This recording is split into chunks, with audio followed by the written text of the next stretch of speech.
अस्सलाम वालेकुम दोस्तों, आप देख रहे हैं रिलायबल वर्ल्ड और मैं हूं अंसर सियाल। आज के दो अहम मौजू दोस्तों, एक तो रमीज राजा जो है उनकी अपॉइंटमेंट होने जा रही है एज ए चेयरमैन पीसीबी, और दूसरा जो अहम मुद्दा है वो ये है कि इस वक्त अरशद नदीम जो हैं वो खबरों में गर्दिश कर रहे हैं और उनके ऊपर बहुत ज्यादा जो है घिनौना इल्जाम लगाया जा रहा है, और वो इल्जाम लगाया जा रहा है इंडियन मीडिया की तरफ से। और मुझे अफसोस से कहना पड़ता है कि हमारा जो मीडिया है वो सत्तू पीकर सोया हुआ है और इसका कोई जवाब नहीं दे रहा। फिर भी जवाब दिया तो किसने दिया? अरशद नदीम के दोस्त ने दिया। दोस्त ही मदद को सामने आया और वो है नीरज चोपड़ा। उन्होंने फिर इंडियन मीडिया को जवाब दिया है, वो भी मैं आपको सुनाता हूं। और इससे जुड़ी जो तफसील है, वाकया क्या हुआ है और इंडियन मीडिया ने इसको क्या रंग दिया है और किस तरह से जो है पाकिस्तान को और पाकिस्तान के एक हीरो को बदनाम करने की कोशिश की गई है, वो मैं आपको आगे चलकर बताता हूं। लेकिन पहले दोस्तों ये वीडियो सुनिए कि नीरज चोपड़ा ने सामने आकर किस तरह से दिफा किया है अरशद नदीम का और क्या बयान दिया है नीरज चोपड़ा ने। पहले सुनिए दोस्तों।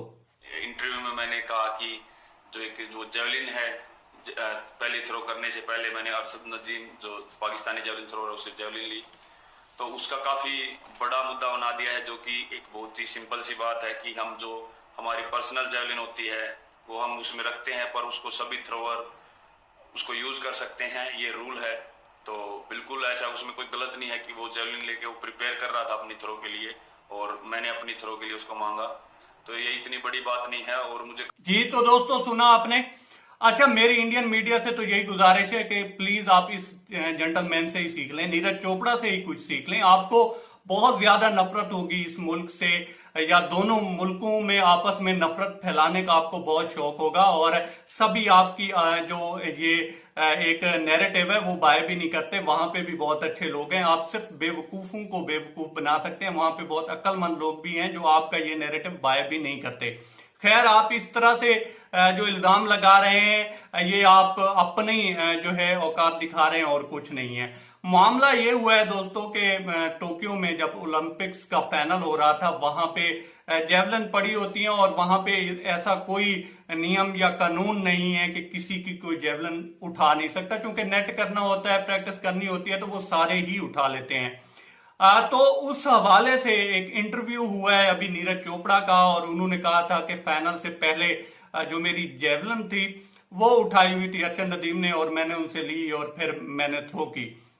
लेकिन इंडियन मीडिया ने, एबीपी है और भी बहुत सारे जो चैनल थे, उन्होंने इसको इस कदर उठाया कि जैसे अरशद नदीम एक चोर हैं, उन्होंने चोरी की। और इसके अलावा चूंकि जेवलिन में थ्रो करने के लिए 1 मिनट होता है जो वेटिंग टाइम होता है, तो उसमें उन्होंने ये रंग दिया कि उसने इसलिए उठाई हुई थी कि वो 1 मिनट गुजर जाए और जो नीरज चोपड़ा है वो ऑल आउट हो जाएं। लेकिन ये जो खबर है ये जिस तरह से फैली है, फिर तनकीद शुरू हुई और एक चोर या इखलाक से घिरे हुए आदमी के तौर पर अरशद नदीम को पेश किया जाने लगा है। लेकिन हमारी तरफ से तो फिर हमारा जो मीडिया है इसको और बहुत सारी इसको जो है काम है जनाब के अपोजिशन से किस तरह से लड़ना है और बहुत सारी चीजें हैं। बहरहाल ये तो चुप रहा है, लेकिन फिर नीरज चोपड़ा सामने आए और उन्होंने क्या कहा है? उन्होंने कहा है कि ऐसा जो कुछ भी आप कर रहे हैं कुछ अच्छा नहीं है, इस तरह से जो है होता रहता है और ये कोई कानून नहीं है कि वो मेरी जेवलिन नहीं उठा सकते, और उन्होंने कोई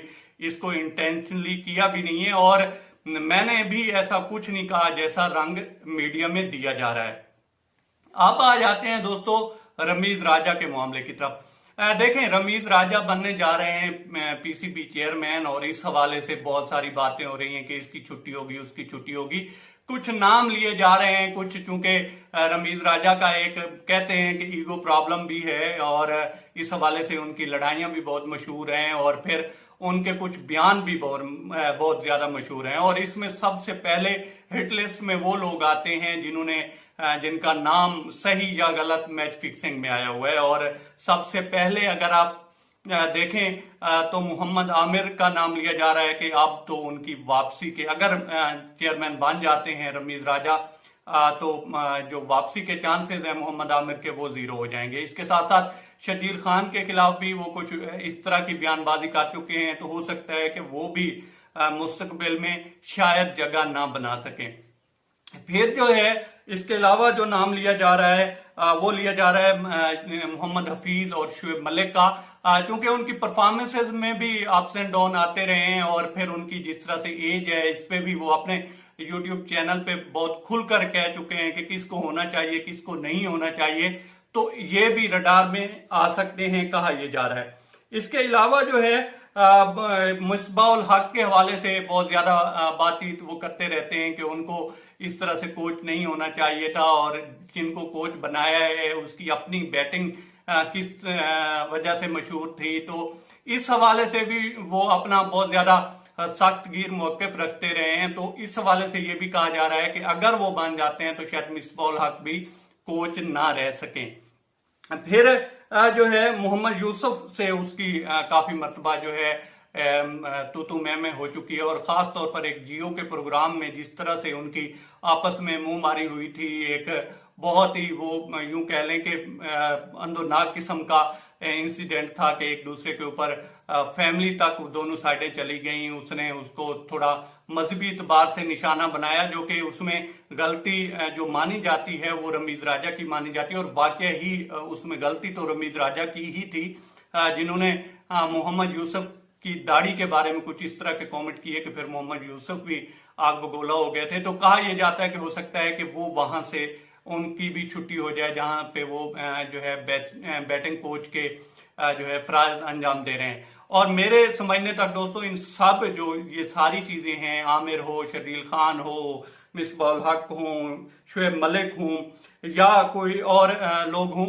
उनमें सबसे मायूस कुन फैसला ये होगा कि अगर मोहम्मद यूसुफ की छुट्टी होती है।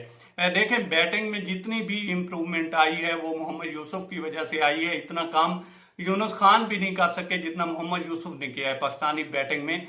आप शर्जील खान इसको देख लें, फहीम अशरफ की बैटिंग देख लें, काफी इंप्रूव हुई है और भी काफी सारी इंप्रूवमेंट आई है, तो ये मोहम्मद यूसुफ की वजह से आई है। इवन आप उन क्रिकेटर से भी पूछ लें तो वो उसका नाम लेते हैं कि उस बंदे की वजह से जितनी भी इंप्रूवमेंट आई है सो आई है। तो मोहम्मद यूसुफ वाला मामला काफी मायूस कौन होगा अगर इसमें ये सारा कुछ होता है। तो इसके अलावा अगर इनकी खूबियां देखी जाएं रमीज राजा की, तो एक तो ये है कि वो जो दिलेर प्लेयर होते हैं उनकी बहुत ज्यादा जो है मददसराई भी करते हैं, उनकी बहुत ज्यादा तारीफ भी करते हैं और उनकी हिमायत भी करते हैं। इसमें सबसे पहले जो उमर अकमल का जिस तरह से वो तारीफ किया करते थे, इसी वजह से लड़ाई भी हुई थी, शायद अफरीदी की वजह से भी हुई थी मोहम्मद यूसुफ और रमीज राजा की। तो उमर अकमल हो गया, वो खैर अब तो किसी और चीज में घिरे हुए हैं। इसके अलावा हैदर अली की वो बहुत ज्यादा तारीफ करते हैं। मतलब ये कि जो बंदे भी दिलेरी से खेलते हैं उनको वो बहुत ज्यादा सपोर्ट करते हैं और ये एक उनका प्लस पॉइंट है कि वो शायद इस वजह से चूंकि वो एक एटीट्यूड वाले प्लेयर को जिसमें खेलने का जज्बा हो उसको सपोर्ट करते हैं, शायद पाकिस्तानी क्रिकेट में पॉजिटिविटी आए। और हाँ, ये जो जितने बाकी पॉइंट हैं, अगर इसमें आमिर नहीं आता, शर्जील खान जाता है, ये तो फिर देखना अभी बाकी है कि क्रिकेट जो है या फिर बहुत सारी गेमें भी होती हैं इसकी बैक साइड पे, बहुत सारी सियासत भी होती है, वो फिर क्या रंग लेती है। लेकिन अब तक इतना ही। आप दोस्तों से रिक्वेस्ट है कि आप हमारे चैनल का विजिट करें और अगर आपको हमारे चैनल का कंटेंट पसंद आए तो इसे सब्सक्राइब करें। तामुन के लिए